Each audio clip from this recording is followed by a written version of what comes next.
নমস্কার। ঠাকুরমা স্বামীজি গুরুদেবের শ্রীচরণে প্রণাম জানাই।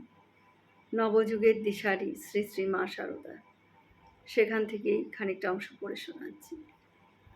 পিসিমার জাতপাতের কোনো বালাই ছিল না। পিসিমাকে না দেখলে, তার সঙ্গে না মিশলে আমরা সেকালের মতনই শুচিবায়ুগ্রস্ত হতাম। সে সময় পৌষ মাসে ধান তোলা আর ঝাড়ার জন্য মজুরের দল আসতো বাঁকুড়া থেকে। তারা সব সাঁওতাল। আমাদের বাড়িতে শীতকালে সাঁওতালদের আসা যাওয়া থাকতো। সেই নিয়ে একটি বিশেষ ঘটনা বলছি। সেবার সাঁওতাল দলে বেশ কিছু মহিলাও ছিল।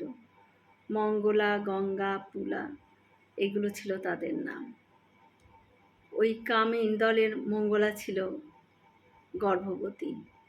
ধান ঝাড়ার ব্যস্ততার মাঝে তার প্রসব বেদনা ওঠে এবং এক শিশুকে প্রসবও করে ফেলে।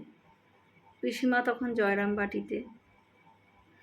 সাঁওতাল দলের পুরুষেরা ধাত্রী মায়ের সন্ধানে বের হলে পিসিমা ওই সংবাদ শুনে একটি ছেঁড়া কাপড় আর ঘটিতে একটু দুধ নিয়ে সেখানে হাজির হয়।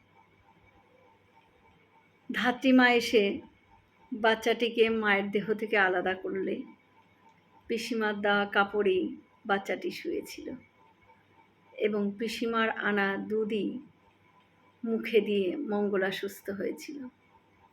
ওরা সব আমাদের খামারে কুড়ে বেঁধে থাকত।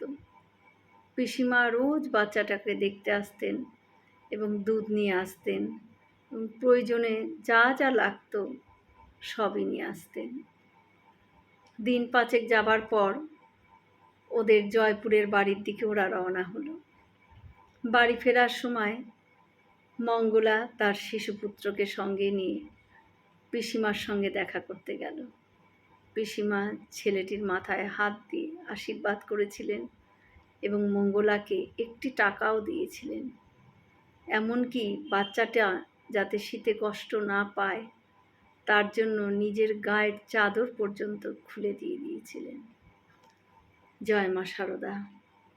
আমরা সকলে মিলে একসাথে বলি, জয় মহামায় কি জয়, জয় ভগবান শ্রী শ্রী রামকৃষ্ণদেব কি জয়, জয় স্বামীজি মহারাজজি কি জয়। হয়তো অনেক ভুলই হলো, ঠাকুর যেন আমায় ক্ষমা করে দেন। সকলে সুস্থ থাকবেন, ভালো থাকবেন। ঠাকুর মায়ের কৃপা দৃষ্টি সকলের ওপর বর্ষিত হোক। শুভরাত্রি।